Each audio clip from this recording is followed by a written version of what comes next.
Hi, I'm Paul Seal from codeshare.co.uk. Welcome to the first episode of this new series where I'm going to show you how to do searching in Umbraco V8. Previously, when I've done searching, I've just stuck to the basic search that comes with Umbraco usually. I did go a little bit into examine searching. This one, I'm going to show you what I've learned about searching using Render Mvc controllers, Surface controller, custom content models and view models, using a search service and setting that up using the composing and all of that sort of stuff to use dependency injection. So we'll cover that in this whole course. But in this first episode, what I want to show you is how we can use a Render Mvc controller. So basically doing route hijacking in Umbraco so that we can intercept the request. We can change the model that gets sent to the view, and we could, if we wanted to, change the view that it's used as well, but we're not going to.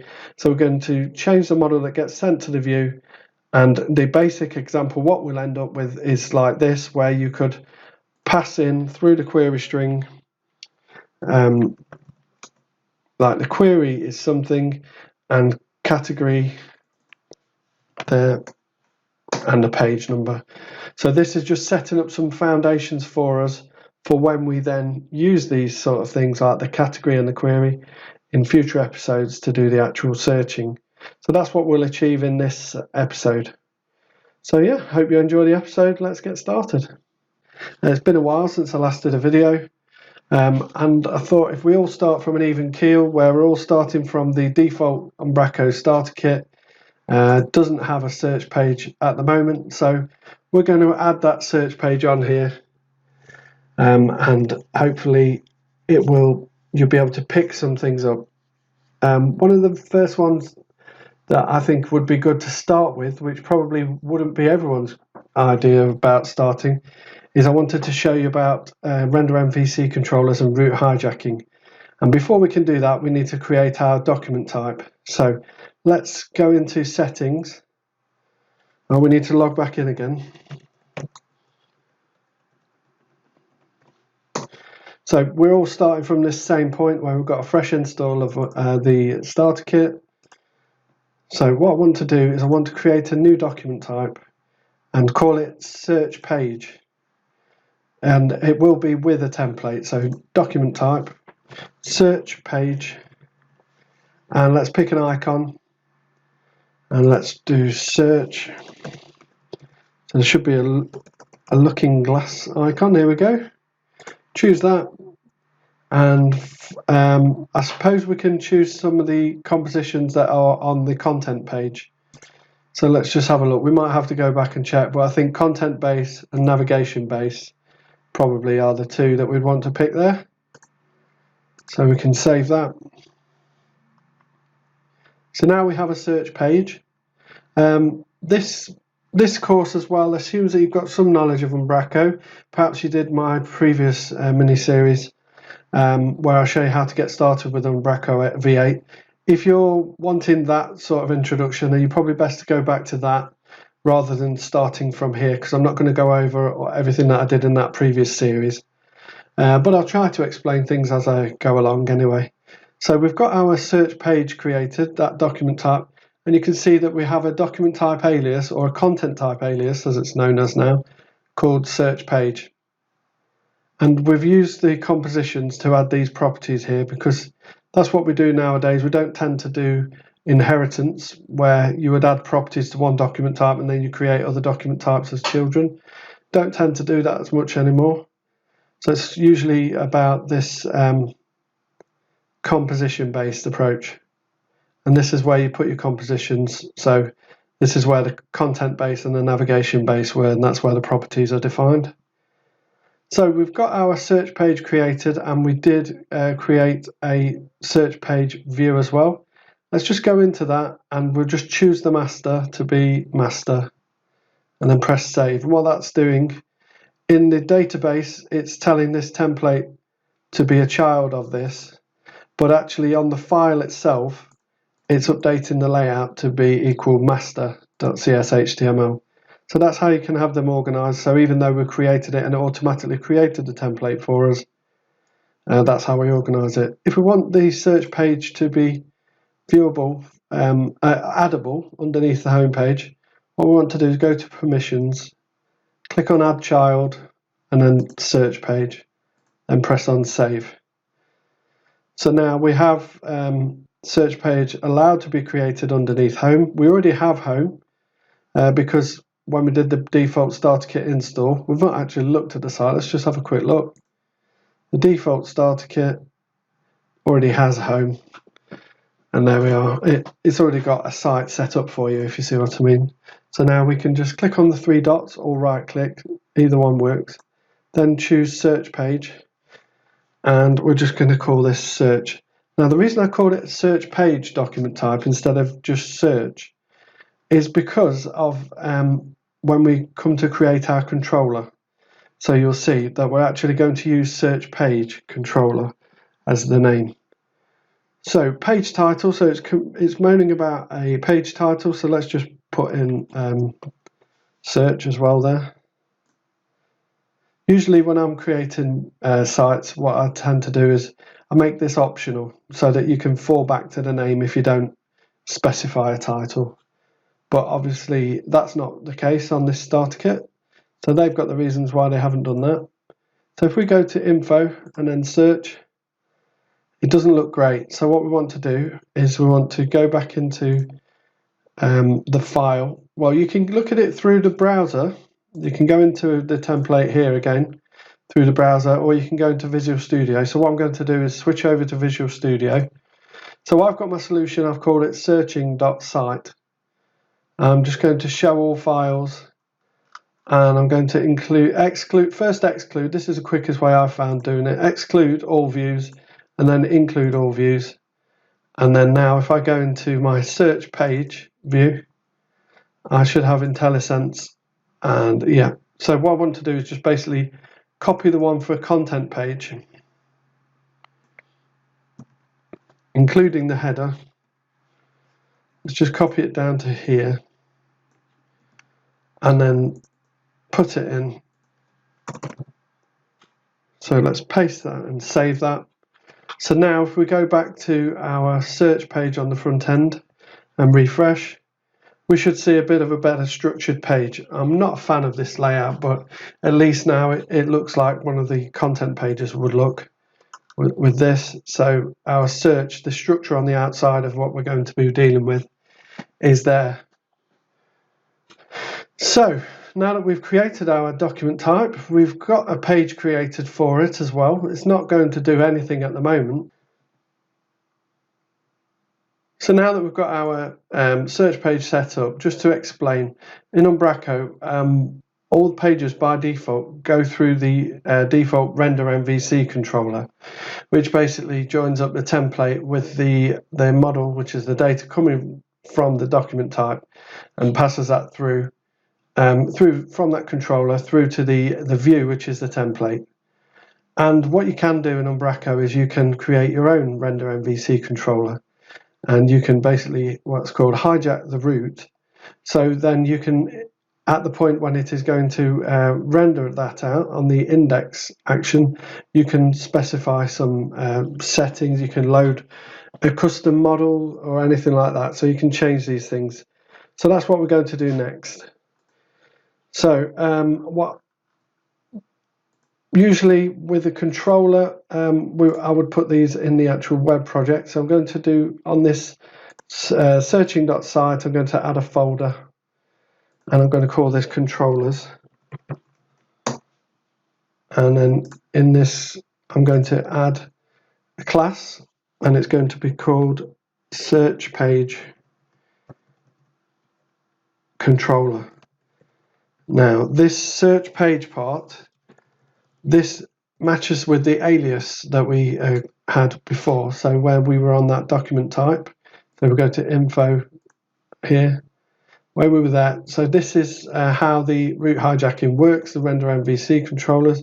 So because that matches, now this, whenever anything goes to a page which is using that document type, it will load using this Render Mvc controller once we've got it set up properly. So in order for it to work, we need to add some using. So we need a using system.web.mvc. We want using umbraco.web.models and using umbraco.web.mvc. And then we've got our namespace and we've got our class called search page controller, and we want to inherit from Render Mvc Controller.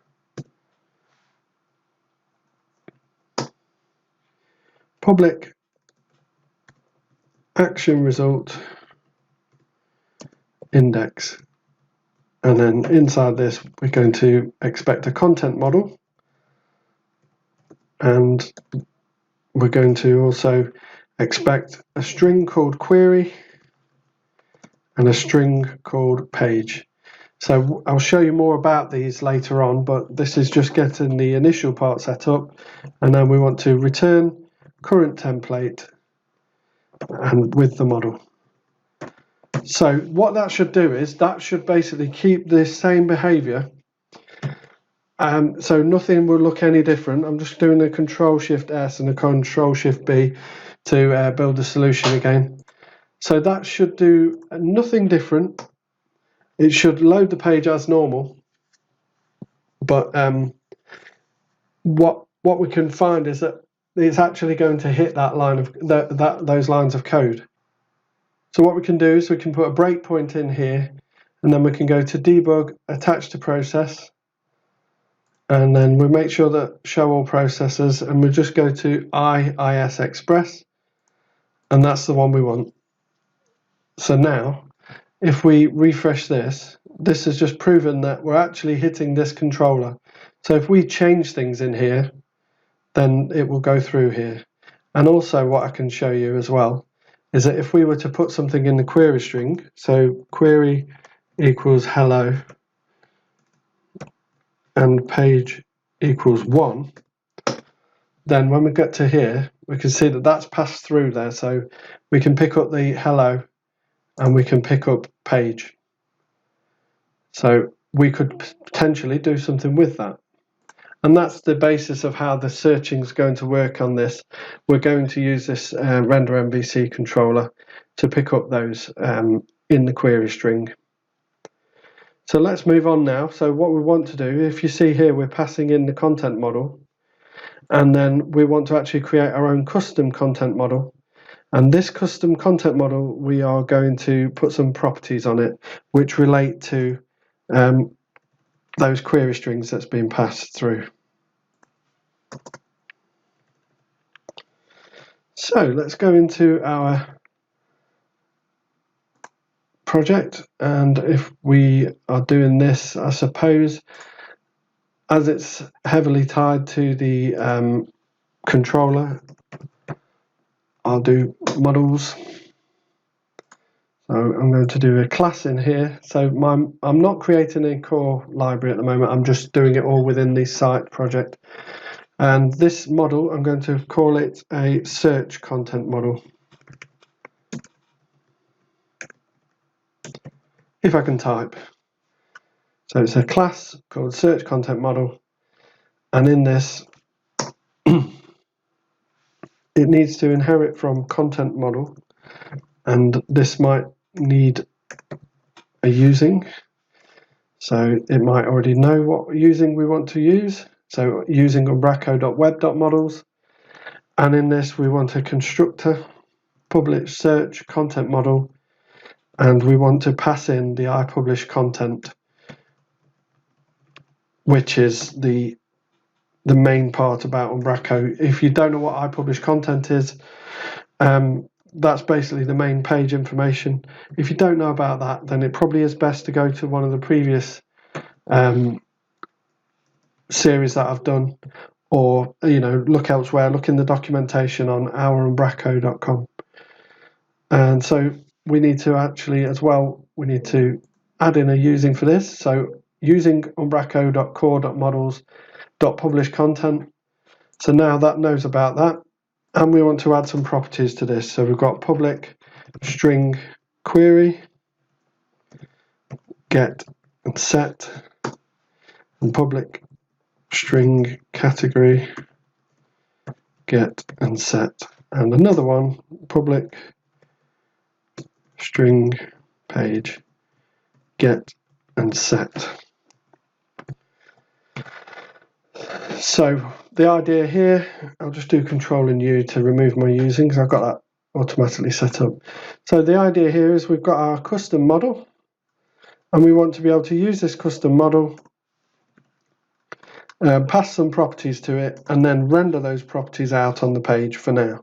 So before we get into actually doing the searching part, I'm just showing you what can be done with this Render MVC controller. So if we go back into our Render MVC controller, we've got our index action. We are passing in the query, we're passing in the page.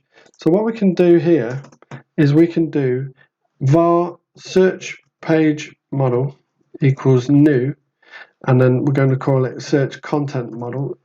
So I'd say we're going to use the type of, and that will need to know about the models folder. So if we just add that using at the top, and then in here it needs to pass in model.content. So when we create that, and then what we want to do is we want to do search page model.query equals query. So that's passing in this. So now we're setting this in our model. And then also we want to do search page model.category. We don't have a category. We did create it on the model. So let's pass in a category in here as well. So string category. And then we can set the category on this equals category and search model page equals page. So we've set all of those, but we've not done anything with it. So instead of passing in the original model that came in, what we're doing, we're using the content from that model to be able to create our own custom content model. And then we're adding these properties on it. And then next thing we want to do is pass that custom content model through to the template. And this is the current template. What you can do with this route hijacking as well is you could choose a different template to return. But we're just using the template that's already associated with the document type. But if you wanted to, just so you know, you could change this and present a different template as well. So now we're passing that model through. What we'll want to do is go into our view, and we just need to update the view to, instead of expecting content models search page, we want to tell it to expect search content model.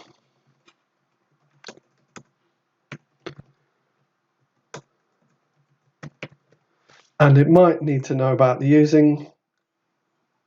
So we will just take this using this namespace there,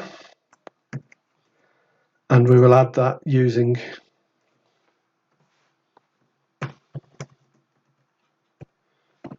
I'll just increase my font size because I've just realized that I've been doing all of this. Normally I've got it on a bigger font. Hopefully you can read it now. I do apologize about the other stuff. Hopefully I've talked you through it all enough. Now we've got the get grid HTML here, so we don't need any of this. And this is the part where we're actually going to render it out anyway. So we have now passed in our search content model. And what we'd like to do is just render out those properties. So what was it? We had a query.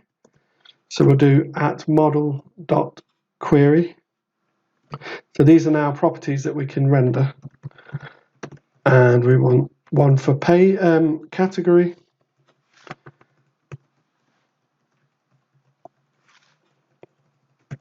And then page.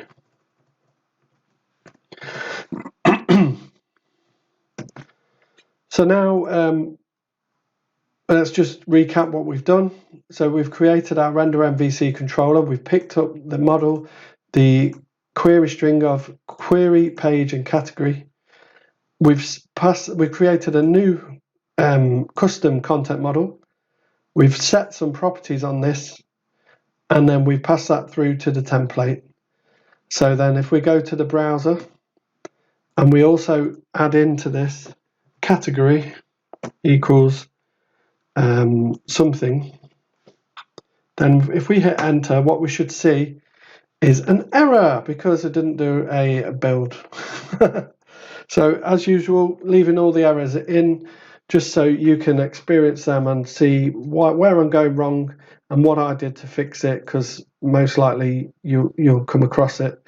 But if I didn't leave the error in, then you'll be wondering what's going on. It didn't do that on the video. So if we press enter now, it should have done a rebuild because I did Control-Shift-B in Visual Studio. That does the rebuild. And here we are. So what we've got here, query hello, category something, and page 1. So if we just change this again, category is test, and so on, Bob. So really this was the basics I wanted to get set up. So you might be thinking, oh, why don't you just use request.queryString blah blah blah on the template itself? But that would defeat the object of what I'm trying to do here, getting you to understand the basic example of using a Render Mvc controller. Because what we'll do later on in other episodes is we will actually pick up this, we will create our page model, we will call a service to do the actual searching for us, then we'll return it back to our model, the results. And then when it comes to rendering out the search page, we will be able to render out the search results based on what was in the query string. So yeah, that's the idea. So what I want to do is I want to leave this episode as a short episode. This was all I wanted to show you on this one about Render Mvc controllers. And then we'll move on the next episode, and we can start looking at the form, and we can look at a surface controller and the search view model and things like that. But yes, this is definitely the right point to stop on this video, and I'll see you on the next video. If I just want to say thanks to everybody on previous videos who took the time to comment. I really appreciate it when people do comment. And some people as well decided that they wanted to buy me a coffee. You don't have to. It's not obligatory. You're not obligated to. But if you did want to, because some people ask, how do they say thanks and buy me something? So if you just go to codeshare.co.uk/coffee, and that will just take you to a PayPal page where you can buy me a coffee however much you want to. So but that's up to you. It's not, you can watch all the videos for free. You never have to actually buy me a coffee. It's just if you did want to, but I'm not begging or anything like that. I really don't mind. So yeah, thanks ever so much for watching this, and I'll see you on the next episode. Thank you.